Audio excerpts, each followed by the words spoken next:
This Ask Misty is from someone named Danny who lives in Miami. And apparently he came to a bear bar or a bear night here in Fort Lauderdale, and he felt that all the bears in Fort Lauderdale were very cliquish and they ignored the skinnier guys or the non-bears.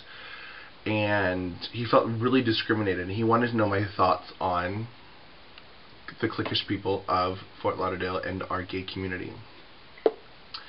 Danny, and this is a confession time, if I had a platform, if I had an agenda, if I had a hidden thing that I really wanted to drive into the community, is just what you said. I feel that our community is extremely segregated, and that hurts my feelings. But not only does it hurt my feelings, I think that it hurts our community. As a community, we fight for equal rights, and we fight for non-discrimination, and we fight for, equality in marriage and things like that, and we want the straights to accept us. But yet within our own community, we're so divided and segregated. The lesbians don't talk to anyone. The chubs don't talk to the twink boys. The twink boys don't talk to the leather queens. The leather queens don't talk to the drag queens. The drag queens don't talk to, well, we talk to everybody. The bears don't talk to the drag queens or the skinnies, and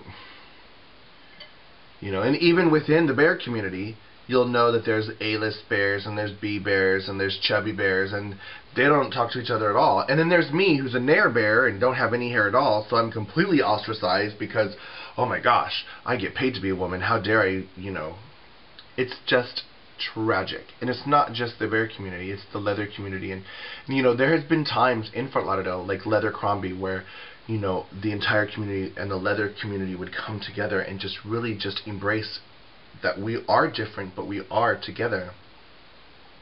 And that's why I really like Pride, is because I can, stand on that stage and look out into our community and be like, look around you. There's a lesbian, there's a leather queen, there's a drag queen, there's a muscle queen, there's a bear, there's a chub, there's a twink, there's straight people. And we're all in one place having a good time at the same time. And I love that. It's like church. Fellowship of like-minded individuals. And it's just awesome. I wish every day could be like that. But I wish I had superpowers and I could just, And I don't know what it is. I wish I could get into the mindset and analyze why. I think it's the desire to be better than everyone else. And also, I think a lot of times, and I know this for a fact, as gay men, many of us are very insecure. We're so afraid of rejection. And, that insecurity and awkwardness and that shyness can come across as arrogance. I do know that. But I also know that there are a lot of really arrogant, if you're not wearing Prada, darling, do not speak to me, people in our community. The label whores. And the line gets very blurry. Is he shy or is he stuck up? I don't know. You brought up a good question, Danny. I just don't know how to answer it. I just think that if each and every one of us could pick one person a day at a club that we are not attracted to and that are not in our clique of people that we should talk to, and befriend them, I think that would make our gay world a lot better place. I just found out, because I got an Android phone and I synced all my contacts, and I have over 7,000 people in my phone. And they're lesbians, and they're leather people, and they're bears, and there are drag queens, and people, and I'm one of the people that I'm friends with everyone.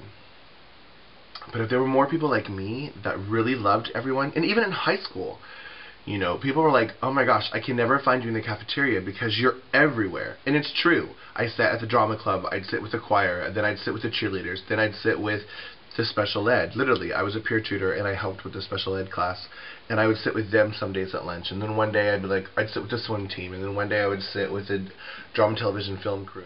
I would sit with upperclassmen, then I would sit with my own grade, and then I'd sit with the nerds, and then I'd sit with the preps, and then I'd sit with the International Business Club, and then I would sit with, the Christians. And that's still who I am. I'm friends with everyone. And that's a really unique trait that I've always had. So I truly don't understand the mindset where if you're not one of us, we're not talking to you. You know, we only talk to our own, we only keep to our own. That doesn't make sense to me.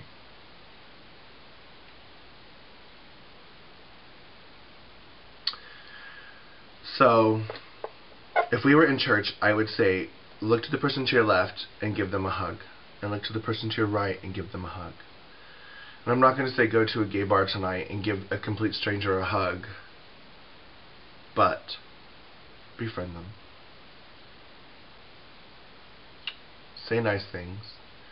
You know, we don't have to walk through the hallways of our buildings and through the clubs and ignore everyone and be like, oh, I'm very busy on my cell phone. Yep, I see you, hi, but I'm not going to talk to you. Does that make you happy? Anyways, loving you is easy. Bye.